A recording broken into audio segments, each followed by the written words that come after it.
Welcome back. Here we are, Hey, Vince. Long time no see, man. It was almost like glad, a train glad, visit earlier this evening. glad you could make it. Glad I could make it. Glad Glad all the everyone could make it. listeners could make it. Yes, and as I mentioned at the closing of the last episode, Seafood Blue is just working and unavailable at this moment. And we're trying to get the first major, wonderful two episodes of our new season of this podcast out. So. Our technical director, producer, and longtime associate of the Wednesday Night Group and instructor, And Vincent, all-time troublemaker. Yes. all-time troublemaker. Is that Star Wars behind you there? This is this. There's some sort of stars in the background, and it has more trekking around in this particular idiom. I thought so. And A yeah, lot more bleep, bleep, bleep, bleep. Well, anyways, well, yeah, man. As I mentioned, as we close the last episode, I think the first half of this interview went really well and was just very interesting and fun. And it was so great to get back with and talk with Eddie Velez, who, as you guys are aware, plays Agent Gomez in White Chicks. And you'll hear his. I forget, not only am I a friend, I'm a big fan of his. I used to watch him on the A Team and A-team. Yeah. many other things. And it's like he mentioned that he was in The Hunted, and we'll get into Oh that. yeah. But there's just so many films, and he plays really good bad guys. Soap opera. He's going to talk about a crazy injury that he filmed through. He actually didn't go into as much detail. I might give you guys some of that in another interview that we'll do. But They anyways, yeah, and they say never meet your heroes. It's good that they're to hear a counterpoint. Is that sometimes it's kind of awesome to get to meet and yeah. work with your heroes. Yep, yep, yep. Eddie has been nothing but an amazing friend and a director, producer, writer, and he's always got such a creative thing going on. But well, enjoy this the second half to the Eddie Velez interview, and yeah, thanks for tuning in. Enjoy. Those are the kind of things that stay with you, in a career where you go from job to job, and every now and then something special like that happens. That's really cool. Was it the A Team next after that? Do you have a few other? Um, Uh yeah, yeah, I think the A Team was after that, and how that did? happened. I Yeah, was go doing. ahead. I was in Montreal shooting a film called Cat Squad with William Friedkin directing. And there I was playing. It was a different kind of role. I was a villain. An assassin, Mm. and so I did that. And apparently they were, it was a movie of the week for NBC. So the footage was going back to NBC, and next thing I hear is that they're interested in me for a new role on the A Team, based on what the footage they were seeing. And I said great, and so I went in and met with the producers, and next thing I know, I'm doing the A Team. Huh? With your hero. With which hero? Yeah, the one that becomes sort of the background guy. I'm sorry, I'm forgetting his name right now. With the glasses. Not You he mean wasn't not he wasn't part of the A Team. He was the one kind of controlling the A Team. Remember in that? Oh yeah, well, with Robert Vaughn. That That's yeah, thank you. Yeah, they added me the same time they added Robert Vaughn, which again was crazy because I grew up watching one of my favorite TV shows was The Man from Uncle. You know You that one, know, Dennis?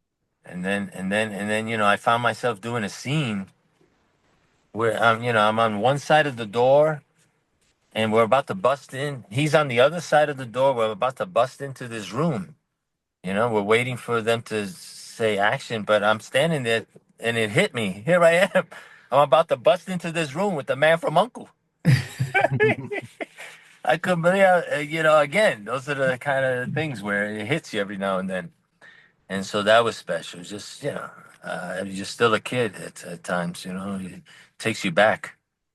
Took me Yeah. right back. Jeez. So that was awesome working with him. And, I've, Doing a lot of television series, what happened was that I got to work with a lot of guest stars and a lot of older guest stars, Yeah. older pros, and now every time I watch an old movie, there's almost always somebody in the movie that I've worked with, but I get to see them when they were young. It's a trip. But I tune in and I go, damn, I work with that guy. I can't believe I work with a guy who was in not just in Mutiny on the Bounty. He was in the original Mutiny on the Bounty with Clark Gable and Charles Lawton. Not the one uh with Brando. I'm like he was we took did a scene in an old folks home, and there was this little old guy. His name was Eddie Gillen, something like that. And they told me, oh, he was in that film. I went home and watched it, and sure enough, he was in there, but as a young guy. Yeah, same face. Wow. Same thing. Like I did a play with. Those are the things that hit me more than anything. When I would work, sometimes with big stars, but sometimes not as big, but of a star, but somebody that I grew up watching. Yeah. Like I did a play called Balm in Gilead, and Johnny Crawford, who played the boy in The Rifleman. I used to watch The Rifleman in the morning, and then I go to the theater and work with Johnny Crawford. But he was grown; he was in his 40s by then. But he still had the same baby face. Wow. So those are the things. I did a play. Also, it was also Bomb Gilead, who was Russell Johnson was in that. He was the professor in Gilligan's Island. You know, so that and he in the play he curses a lot. So that was crazy to see the professor cursing. Coconut cursing. So anyway, those I love those moments when I get to work with somebody that I grew up watching. So in your film career, I just have to remember this just jumped in my head. You had a small because you had big roles, but there was a small role you told me about where you played a body, right, that had been chopped to pieces, wasn't it? Oh well, that was if that's probably The Hunted. Okay. In The Hunted again, that was like so that was the second time I worked with Freakin, William Freakin. He and Benicio. That was maybe the second or third time I worked with him. But that was yeah. What happens is that they we're after him after Benicio. We're Okay. hunting him down, but he gets the better of us, the guys that are hunting him. Okay. And the next time you see us, we're he chopped up into pieces. That he was a crazy killer. Okay. Okay. He cut us up. Oh, it was horrible. But Did they have like a I died photograph? a bunch of times. Did they have a photograph? They had like photos of the body pieces, the body parts that was supposedly me and my partner. So there's some stuff you've appeared in that like a lot of people may not say, it may not jump at them the way it does me. Like, okay, you were in a movie called Rooftops, right? Rooftops. Yeah. Okay. Yep. So I remember that coming out, and my brother was like, I don't know, looks like it's a dancing movie. And I said, that's the guy from the guy that's starring in it. It's the guy from No Retreat, No Surrender, which was I think a straight to video. I think I don't know how martial arts movies. I think they were going straight to video a lot of them in those days, where it was a story of this young man who was very much like me and a lot of people that love Bruce Lee, who like worshipped Bruce Lee. I mean, almost sickly, right? He goes to Bruce's grave and he's praying to him, and he actually goes into some like empty house and Bruce's spirit appears to him and trains him, and this was like my dream as a kid, and I have a healthy respect for Bruce Lee and his genius, but as a kid, it was crazy, right? It was to the point of idolatry. It was like, Mhm. but the thing is, the movie, it was exactly my fantasy, even though a lot of people had never heard of it. Jean-Claude Van Damme appears in it as the bad guy, and he plays a Russian, of course, because everybody can do a Russian accent. Awesome. Yes. When I looked on IMDb years ago, Van Damme didn't even credit himself as being in No Retreat, No Surrender. Now it might be there now. He played like Vladimir or something, and he does the splits on the ring. Mm. Dennis, did you watch No Retreat, No Surrender? No, No, you didn't get I yourself to did. watch this beautiful B movie. No. And anyway, so when Rooftops comes out, I see that it's this guy that played Jason in No Retreat, No Surrender. And he's, Mr. I'm going to learn how to dance fight kind of thing. And honest, what happened was in those days, if you didn't see it in the theater and if it didn't stay in the theater too long, you kind of lost your chance. Sometimes movies would have new life on VHS after that started to be a thing or video, videotape. But it wasn't until I think after I met you, Eddie, that you said you were in because we were talking about how they cleaned the trash up for the alley for Hmm. the fight. You actually filmed in a real alley, Hmm. right? And they said, what happened? They had to. Oh yeah, we shot in Alphabet City in New York City, in Manhattan, downtown, East Side. And at the time, there was a lot of abandoned buildings. It was going through transition. It eventually became very upscale, but it was empty buildings. And so we were shooting in these buildings, and we were shooting behind this building, and they had it was had a lot of trash, and they cleaned up all the trash and then put in movie trash. they they Yeah, put trash. You already had trash, but they didn't want us, stepping on hypodermic needles. needles Yeah. or whatever else could be in there. So they wanted it to be safe and clean. So So we had this conversation because I don't know if we were already working on Target Jeremy or not, but we were talking about it and somehow got in that conversation. And I said, "Wait, you were in Rooftops?" And so I had to run off, and I was able to rent it on Amazon Prime. And it is a very niche like film because it's trying to be like gangster fighting, and at the same time it's dance fighting. right. But Eddie is always a great bad guy. Mm. And he just so I mean I was like you go from like going like you've seen these guys like fight dancing and then when Eddie comes on like he kind of gave you the chills then and I loved the scene where you fall through the roof of one of your own not if you guys are gonna go off and see this I'm sorry if I'm blowing the part of the ending for you but where you're like a slumlord right. Yeah, well, yeah, I'm taking over these buildings to sell crack. Oh okay and you fall through your own roof Yeah, on the they're top. dilapidated buildings and roofs and falling apart, and I wound up falling through. Yeah. Yeah. Anyways, what an interesting like connection because to me it's like um I was originally interested in the movie, but then never saw it because I was like, oh, he was in that kind of Bruce Lee homage movie, No Retreat, No Surrender. But then I only ended up seeing the movie because you were in it. Well, that was a trip to be in that movie because, well, first of all, I was working with Robert Wise, who directed it. And he directed West Side Story, The Sound of Music, Wow. Somebody Up There Likes. I mean, just on and on and on. He directed so many great films. He edited Citizen Kane. Mhm. And here I am working with him. He was older, but in his 70s, 80s by then, but still had a lot of great energy because he loved what he was doing. And we were shooting in these tenements. We'd go up and down the stairs, and he'd be going up and down. We'd shoot on the rooftop. He was the last one to get tired. The oldest guy on the set. He loved it, and he was in his element. And so there was that. Then the other thing was that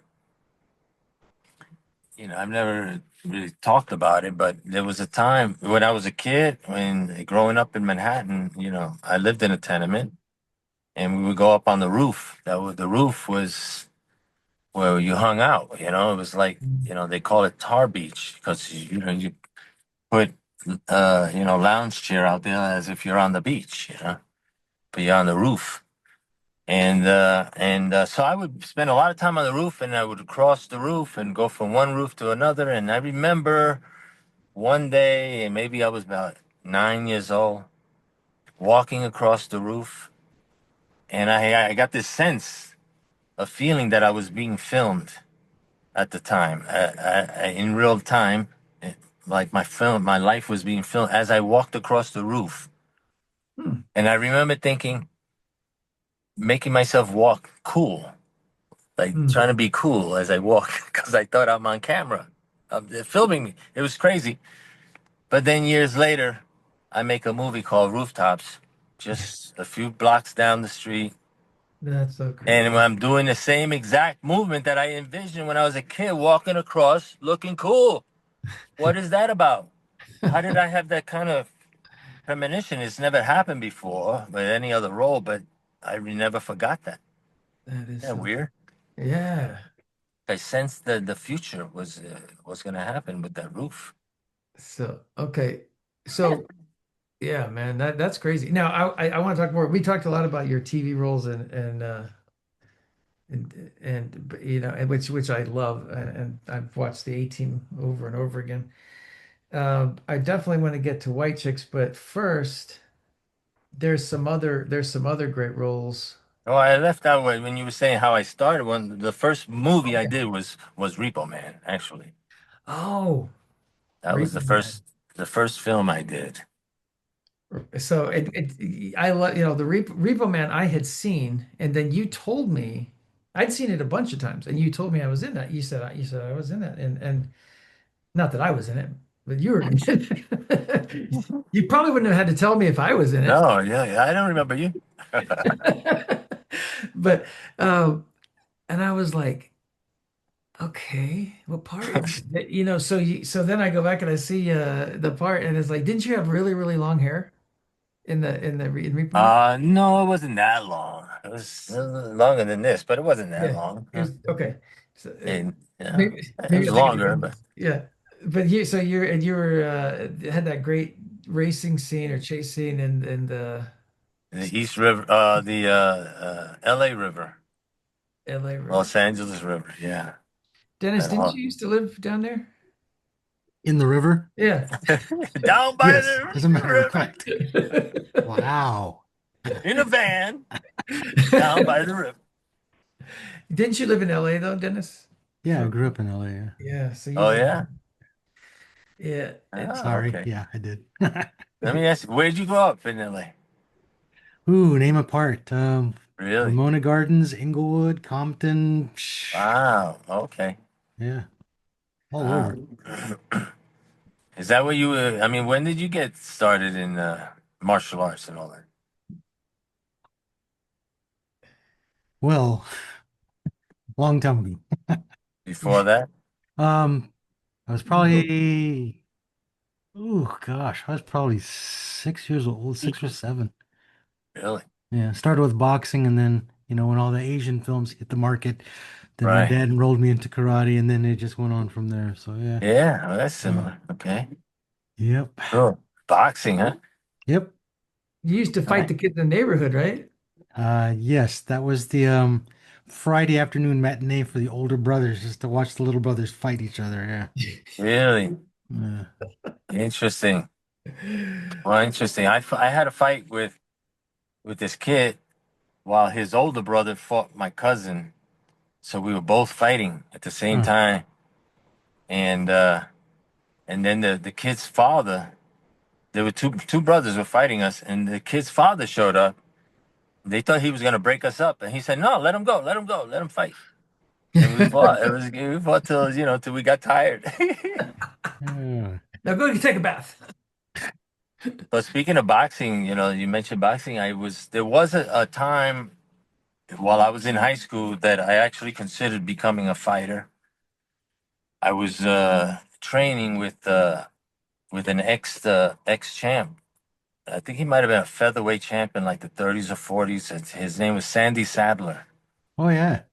Yeah, well, he was working in this. My father was a merchant marine, so he would take me to the Union Maritime Union Huh. building, and we'd go in there, and they had a gym, and this little skinny old guy was working there, giving people massages and doing training, and I said, "Oh, I want to train," and he had bags and everything, and so I started training with him. and he was really training me how to box, and I thought I was pretty good. I was pretty fast, and young, and I was like 16, 17, mm, and and immediately I got into my head to go. I wanted to go to the Olympics, mm, 1976 Olympics as a fighter. But I was going to the High School of Art and Design at the time. So there came a point where I couldn't do both. I had to choose, are you going to be a fighter or are you going to finish high school? Mm. And I chose to finish high school. mm, So I gave up that dream at that time, which is actually turned out to be a smart move because had I continued, the people who if I was going to rise in the in the fight business, I would have had to fight Sugar Ray Leonard, mm. Hearns, Hagler, Yeah. Duran, Eh, Fredo Benitez, Edwin Rosario, all these guys that were the best. That was the heyday of welterweight, yes. right? The Yes. 70s. So, it turned out to be a good decision not to go that route because it turned out that I had a bad back as a kid. I've always had a bad back. You know, most people with bad backs are old, but I had it as a kid because I fell when I was a kid out of a tree and hurt myself. So it was always a problem. And when I got to boxing, I was fast and great and all that, but the bobbing and weaving was a Mm. problem on my back. And I noticed that. So I was like, I think that was probably what helped me decide. So then a few years later, I'm in the Air Force. I went into the military. At a certain point, I started going to this gym and I got the urge to fight again. But by then I was doing theater and thinking about being a professional actor. And so again, huh? I was in this, I was in this gym, and this guy came in off the street, and they put him in the ring with me to see what he had. He wanted to join. Turned out to be he was really good, and he caught me right on the nose, and I thought he broke my nose. Mm. And there was no quitting, right? I was fighting. I was like, oh, I'm in a fight with this dude now. So I fought.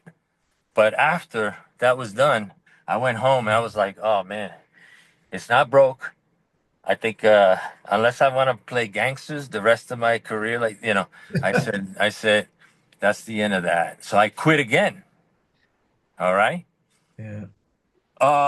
But then again, the story goes on. Is years later, I wind up doing Split Decisions, that movie with Gene Hackman. So I was going to just ask you about that. So perfect segue. Man, so when I auditioned for that, I had to do two auditions for it. One, I had to do the acting audition to show that I could play the role. But then they sent me to meet with the fight coordinator to see if I could fight. It looked like a fighter because I had to look like a professional fighter.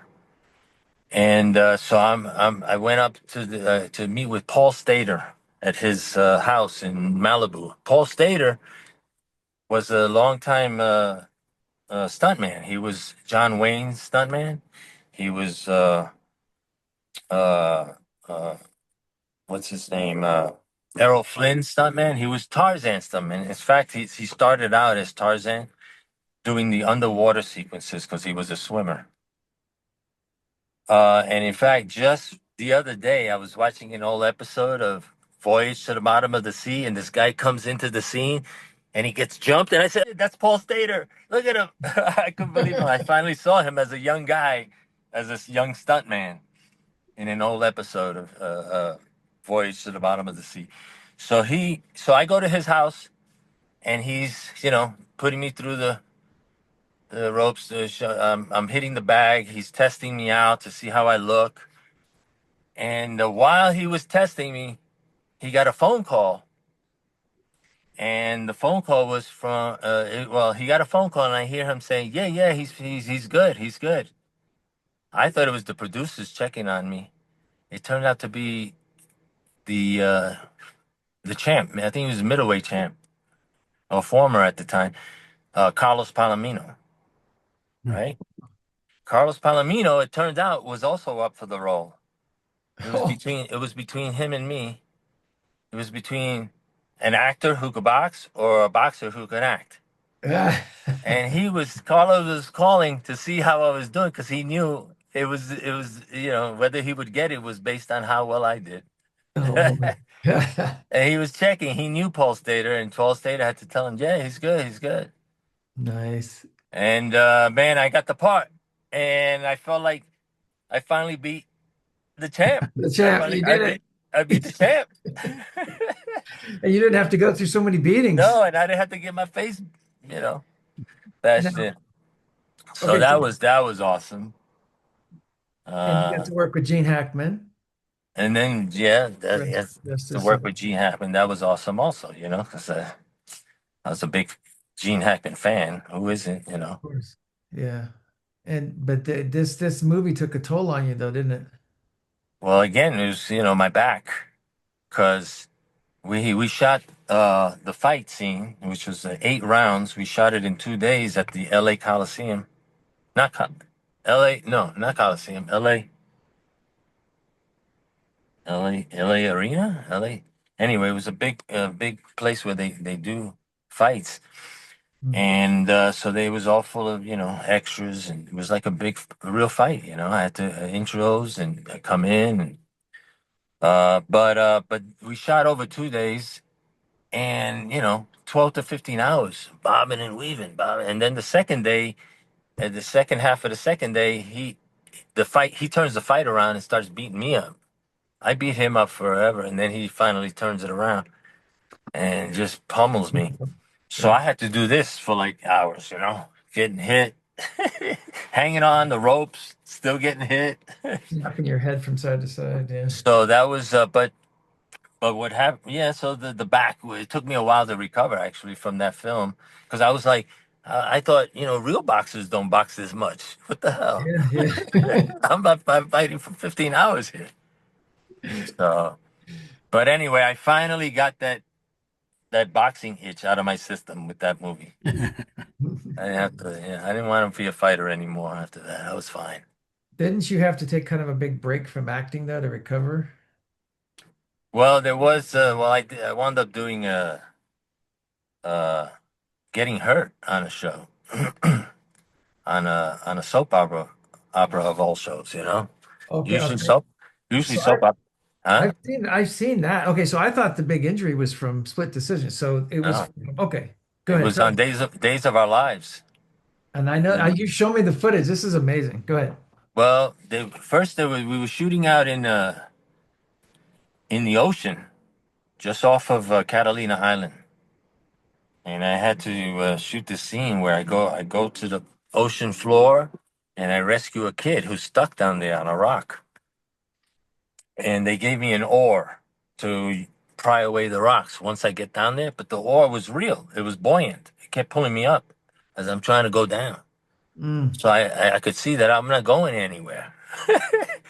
So I'm trying to get down. I stroked as hard as I could, and my left shoulder popped out of the socket. My arm popped out while I was in the water, and I was like, the ocean just popped it out. The weight of the ocean. And so I surfaced, and there was a lifeguard on the boat who could tell something was up, and he said, "Are you okay?" And I said, "Yeah, I'm okay." And then I went to take a stroke, because what happened was as I came up, I popped it back in, but then I went to take a stroke and it popped right back out. Oh, And then I said, "No, I'm not okay." So then he came in and fished me out. So that was the first day. We were supposed to be there 2 days to shoot. That was the morning of the first day oh, geez. that I just dislocated my shoulder. And then when I came up, I hit the boat with my head and blood started trickling. And then the next day, it came out in the newspaper that there were shark sightings around Catalina Island. Yeah, I I think was they, just they, gonna they say, yeah. smelled me, my blood. They were I after think, me. yeah. Had I been in there, a little longer, who knows? Fresh boxer. So anyway, I hurt my shoulder, and I finally I had to have surgery right after. I had a really good surgeon, a great surgeon, Dr. Louis Yoakum at the Curlin Job Orthopedic Institute. Curlin Job invented the Tommy John surgery, for baseball players. Oh, wow. And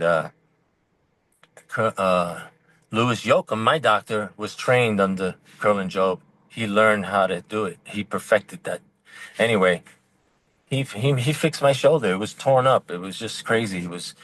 And he fixed it, and it was stronger than ever. I was like, oh, I can pitch now, left-handed. He made you a pitcher. He made me a pitcher.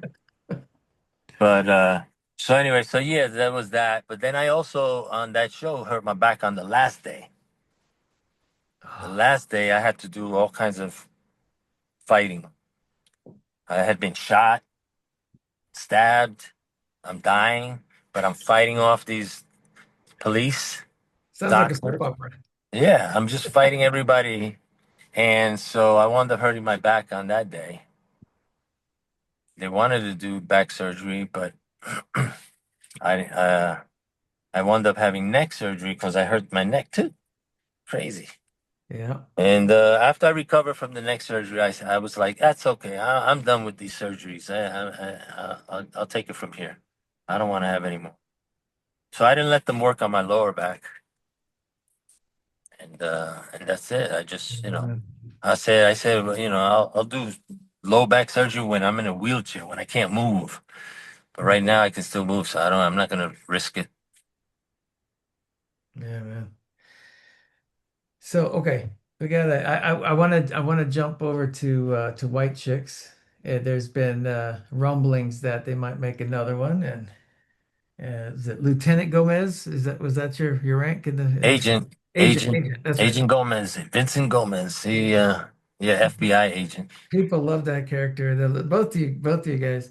And I just one of the lines that jumps out at me is that you say, "What are you doing? Sniffing chicks' panties."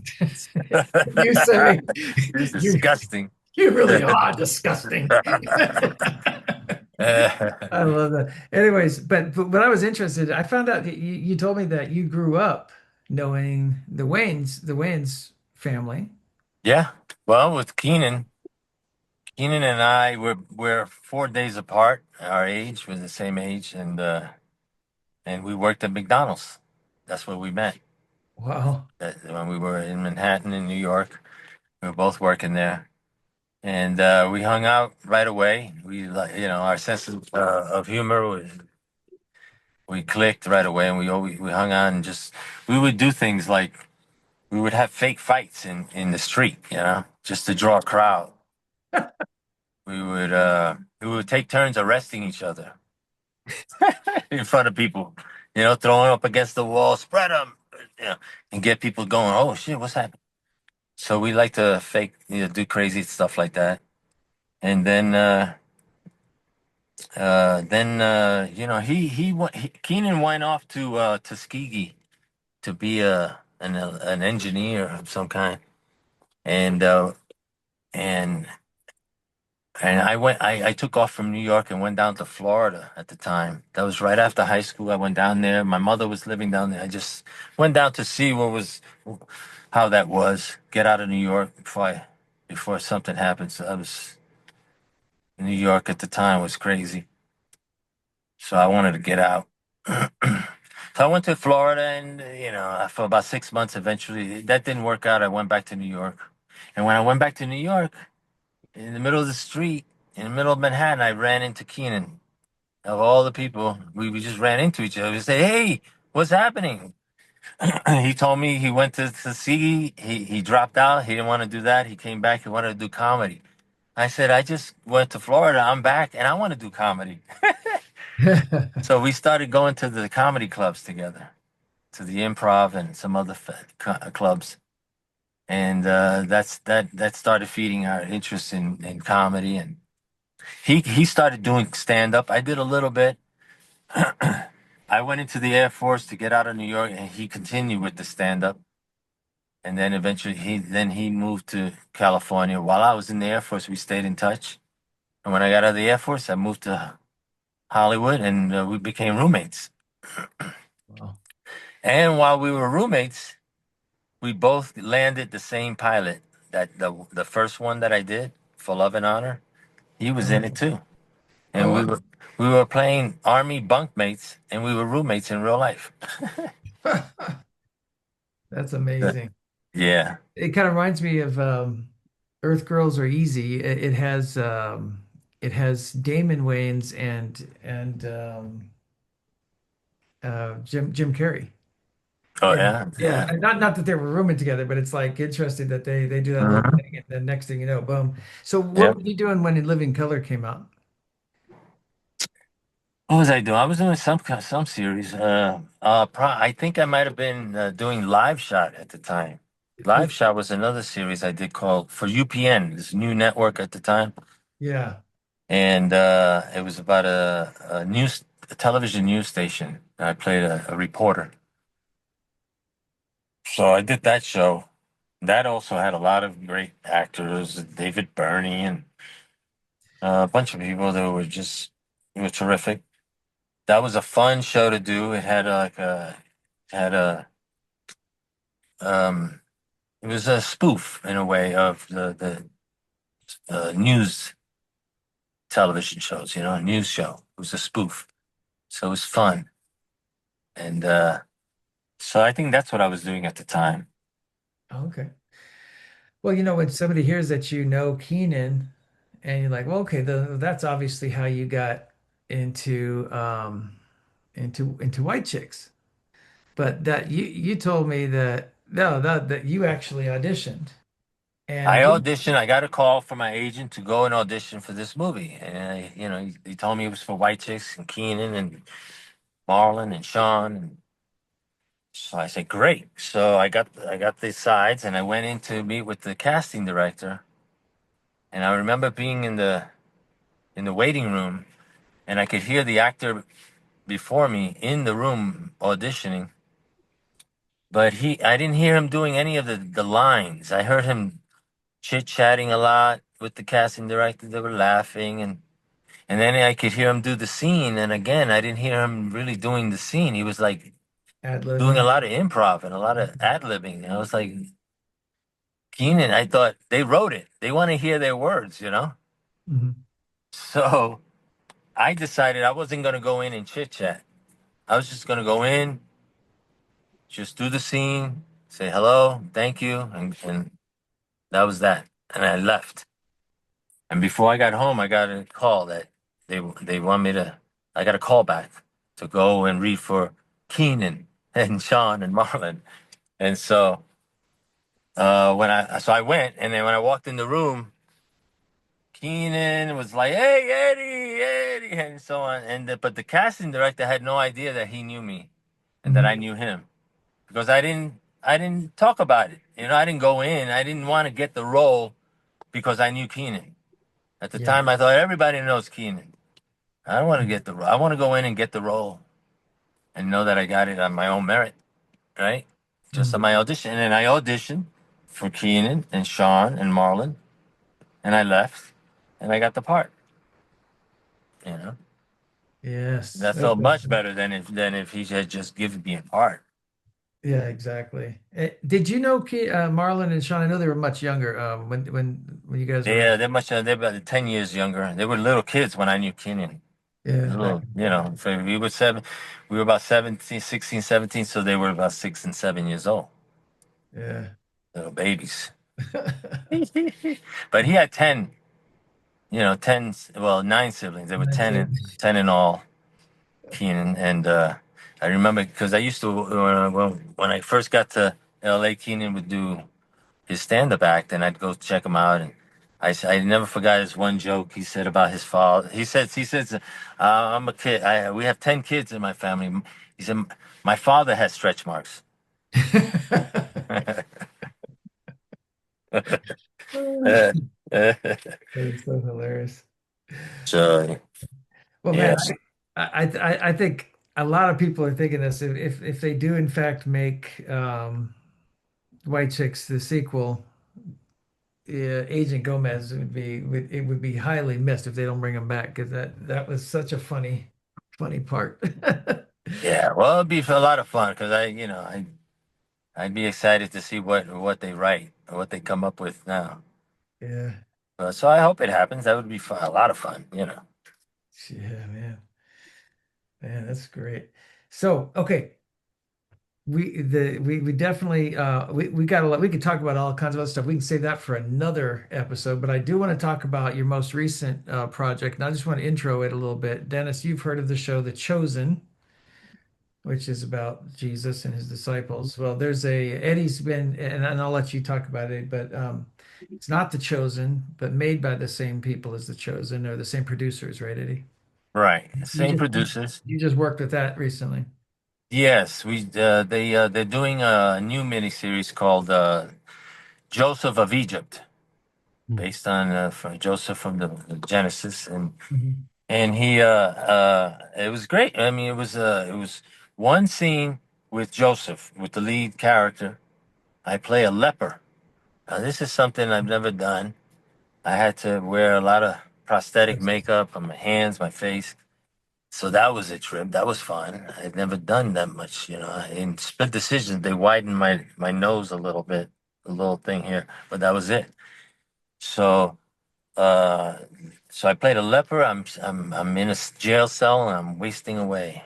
And Joseph of Egypt is trying to be a servant. He comes and brings me food, and I have a scene with him where I ask him to do me a favor, and he agrees to do it. And then I wind up uh, killing myself basically right after. It's Mm. like once I get that off my chest, it's like I'm good. I'm good to go now. I feel much better. So Yeah, it's just the most dramatic and emotional scene I've ever had to deal with. and you've had some pretty dramatic scenes. That's yeah, that's amazing. Is it okay if I you sent me some videos of you with the makeup on? Is that okay to show those, or do we need to wait till after that's all come out? I wonder. I don't know. Okay, well, Yeah, I don't care, but maybe they might. They might. Yeah, wait. well, if you guys watching the video, the YouTube video, if you just saw them, then it turns out we have permission. Yeah. So yeah. So that was great because to shoot. We shot it in Albuquerque, and they took over the Albuquerque studios. It's now called Netflix Studios. Yep. We shot there, and I hope it just worked out because it's not far from me, so Mm, that was nice. wow. It, any plans that what are you doing now? And I just have to say, I've tried to get Eddie on Facebook and all kinds of other social media, and I love his response. He said I've got too many things I want to do, and it would just take up so much of my time. So I'm so glad that you joined us in this. Uh, Mhm. but Yeah, I what do you I know you're working on the newest rendition of Target Jeremy and getting that out. I What's have at least three scripts that I'm one that I wrote that I'm rewriting, and a couple other ideas that I'm writing from scratch that I'm real excited about. So we'll see where that goes. I have something that I can shoot in New York, something also that I want to shoot in Puerto Rico. They really don't shoot much over there, and I have a really good idea for that. So And if we get the big budget reproduction of Target Jeremy, I'm happy to do uh, Target Geriatric. but yeah, you play Jeremy's dad now. We That's could all. put, hey, Aiden looks a lot like me. If we could teach him, we'll work on his acting skills and Right. get him some facial hair. Yeah, Still working. that's all. I was the same way. My facial hair didn't start till what was it, Dennis? I mean, I remember you probably Last year? That's I used to have the yeah. same little fuzzy that my son has now, and I'm just like, just take it off. Those three hairs ain't doing anything for you, man. Yeah. Yeah. Well, that's great, man. It's such a cool thing to meet up with you on camera. Hopefully, I'll see you in California. We'll see you and Dennis and I we can get together and Yeah, I'll get out there soon, I hope. Yeah, for yeah, sure. We'll fantastic. get together. And I just have to say, Dennis, one of Eddie's best fans is Lack Loy. Oh, So Eddie was kind enough to record a video and send it to me, and I sent it on to Lack, and then he played it for his whole JKD class, Oh, really? where Eddie was doing lines from White Chicks, and he was just through the roof. He just loved it.